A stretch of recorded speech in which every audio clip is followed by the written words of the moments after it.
All right, let's talk about NVIDIA. It's that time again, and you know what that means. The entire market is holding its breath for their earnings report.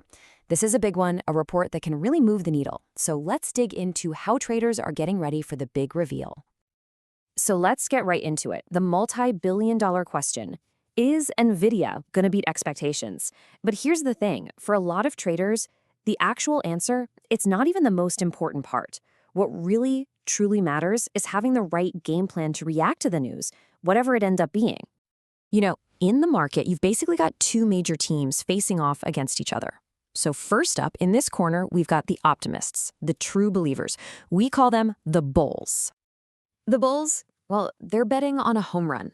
They're expecting a fantastic report, amazing guidance for the future, and a stock price that's ready to just take off. They think this thing is about to charge ahead, and their go-to weapon for this kind of play is something called the bull call strategy. So what in the world is that? Well, think of it like this. You're placing a really smart, limited risk bet on a horse you're pretty sure is going to win. You're buying options that pay out if NVIDIA's stock jumps after the announcement. It's a way to bet on success while, and this is key, putting a cap on how much you could lose if things don't go your way. But of course, you know how it is, right? For every bull, there's always an opposing force. So let's flip the coin and see how the other side is getting ready for this. Let's talk about the bears. The bears are your skeptics. They're looking at these sky-high expectations, and they're thinking, maybe all the good news is already baked into the price. Or maybe, what if the future isn't quite as sunny as everyone thinks? They're getting ready for the stock to either drop or just do a whole lot of nothing. And their tool for this is the bear call strategy. Now, this is basically a bet that the stock won't have a massive upward explosion. A trader using this makes money as long as the stock price stays below a certain level. It's actually a pretty clever way to make a profit from that skepticism, or even if there's just a lack of fireworks. So there you have it. This is the classic tug of war that makes the market tick. On one side, you've got relentless optimism. On the other, you have cautious skepticism. And it's this clash, this tension, that creates all the energy and all the potential volatility around a huge earnings report like this one. Let's just boil it down to the basics. The bull needs the stock price to pop, driven by pure optimism. The bear, on the other hand, wins if the price drops or even just stagnates, a win for skepticism. It is a direct face-off, and that's what creates all the drama on earnings day. But hang on, what if you don't want to be a bull or a bear? What if you're just sitting there thinking, you know what, I think there's going to be chaos? Well, guess what? There's a strategy for that too. It's all about betting on a big surprise. This is the exact question a third group of traders is asking right now. They look at this whole situation and think, I have absolutely no idea if the news is going to be incredible or terrible, but I am pretty sure it's not going to be boring. So how do you trade that feeling?